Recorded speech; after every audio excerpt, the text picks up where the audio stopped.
અનેક વખત એવું બને છે કે આપણે જે સમાચાર સાંભળીએ છીએ સમાચાર સાથે આપણને સ્નાન સૂતકનો સંબંધ ન હોય છતાં સમાચાર સાંભળ્યા પછી મનને ટાઢક વળે અને કહેવાય જાય, વાહ ગિરનારી તારી તો કમાલ છે. હા, આવી જ કમાલ ગિરનાર ઉપર થઈ છે.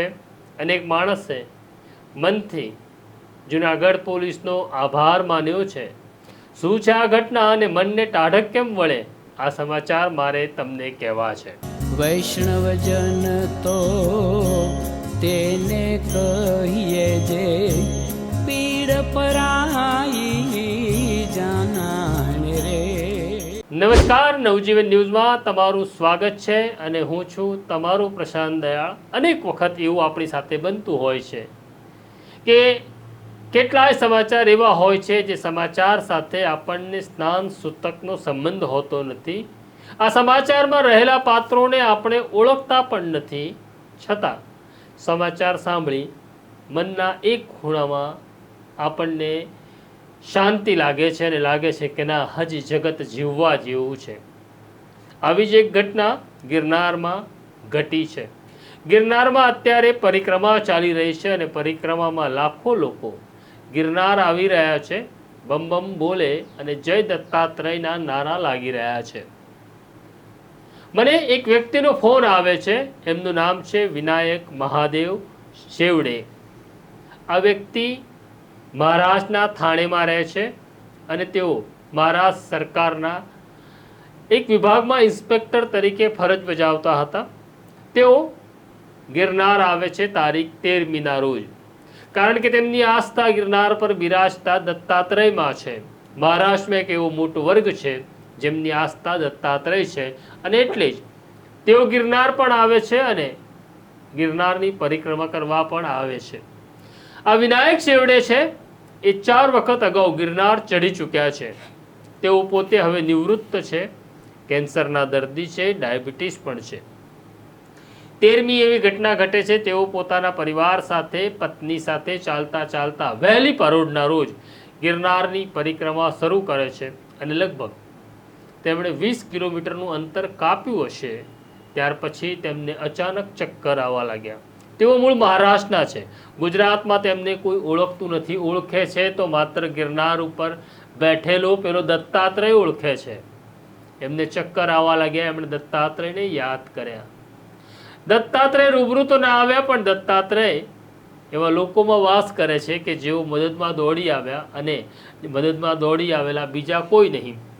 આ એક વૃદ્ધ વ્યક્તિને ચક્કર આવી રહ્યા છે તેવું જોતા ત્યાં હાજર પોલીસ સબ ઇન્સ્પેક્ટર અને તેમના કોન્સ્ટેબલો દોડીને આ શેવડે દાદા પાસે આવે છે અને પૂછે છે, દાદા ક્યાં હુઆ? દાદા કહે છે, ઉંમર વધી ગઈ છે, બીમારી છે, પણ ભગવાન દત્તાત્રેયના દર્શન કરવા આવ્યો, પણ મને એવું લાગે છે આ પરિક્રમા મારાથી પૂરી નહીં થાય, હું નહીં ચાલી શકું. વિનાયક શેવડેની હાલત જોતા પીએસઆઈ સમજી જાય છે કે આમને તરત હોસ્પિટલ લઈ જવા જરૂરી છે. એટલે પીએસઆઈ જે જુનાગઢ પોલીસમાં ફરજ બજાવે છે તેવું કહે છે કે હું તમને ઉચકી લઉં, મારા ખભા ઉપર બેસાડી લઉં, કારણ કે અહીંથી જે પહેલું સેન્ટર છે જ્યાં એમ્બ્યુલન્સ દાખલ થઈ શકે અને તમને અમે હોસ્પિટલ લઈ જઈ શકીએ એ અંતર લગભગ 7 કિલોમીટર દૂર છે. આ પોતે પણ એક વિભાગમાં ઇન્સ્પેક્ટર તરીકે ફરજ બજાવતા હતા એટલે તે કહે છે, ના, મને સંકોચ થશે, તમે મારો ભાર વેંઢારો, હું ચાલીશ, તમે મને ટેકો આપો. આ 7 કિલોમીટર સુધી વિનાયક શેવડે ચાલે છે. એક તરફ એમને ટેકો આપી રહ્યા છે જુનાગઢ પોલીસના એક સબ ઇન્સ્પેક્ટર અને એક કોન્સ્ટેબલ, અને 7 કિલોમીટર ચાલીને તે પહોંચે છે એમ્બ્યુલન્સ સુધી. એમ્બ્યુલન્સમાં પીએસઆઈ અને કોન્સ્ટેબલ ગોઠવાઈ જાય છે. આ વિનાયક શેવડેને લઈને પહેલાં આરોગ્ય કેન્દ્ર જાય છે, ત્યાંથી જુનાગઢ હોસ્પિટલ જાય છે, ત્યાં તેમની સારવાર કરવામાં આવે છે. સારવાર પછી ડૉક્ટર જ્યારે કહે છે કે હવે આ સ્વસ્થ છે, ત્યારે તેમની હોટલ સુધી પણ મૂકી જાય છે. આખી ઘટના ઘટી 13મી તારીખના રોજ. વિનાયક શેવડે ગિરનારની પરિક્રમા ન પૂરી કરી શક્યા. તેમને દત્તાત્રેયને મળવું હતું, પણ એવું લાગે છે કે તેમને આ પરિક્રમાની યાત્રામાં જ દત્તાત્રેય મળી ગયા પોલીસના સ્વરૂપમાં. અને એટલે જ વિનાયક શેવડે ગુજરાતના ડીજીપી વિકાસ સહાયને એક મેલ મોકલે છે અને કહે છે થેન્ક યુ ગુજરાત પોલીસ. મને એવું હતું કે આ ઉત્તમ કામ મહારાષ્ટ્ર પોલીસ જ કરતી હશે, પણ અહીંયા આવ્યા પછી મને સમજાયું કે ગુજરાત પોલીસને પણ દાદ આપવી પડે, કારણ કે શ્રેષ્ઠ પોલીસ પૈકીની એક છે, કારણ કે આ ખાખીમાં હજી માણસ જીવે છે. આટલું જ નહીં, આ ઘટના અહીંયા અટકતી નથી. આ એક વૃદ્ધ વ્યક્તિ જેમને ગુજરાત પોલીસે મદદ કરી. મને સહજ સવાલ થયો કે આ વ્યક્તિ મને કેમ ફોન કરે છે. મેં તમને પૂછ્યું કે તમે મહારાષ્ટ્રના થાણેમાં રહો છો, તમે મને જાણતા નથી, નવજીવન ન્યૂઝને જાણતા નથી, તમે મને કેમ ફોન કર્યો.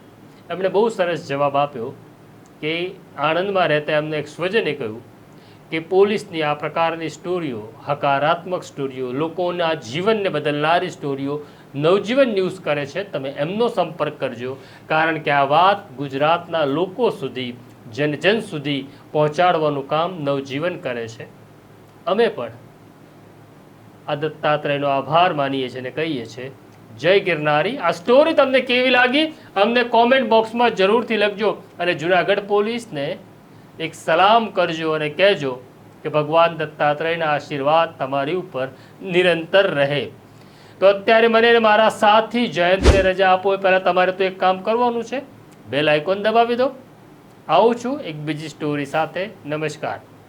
વૈષ્ણવજન તો તેને કહીએ જે પીડ પરાઈ.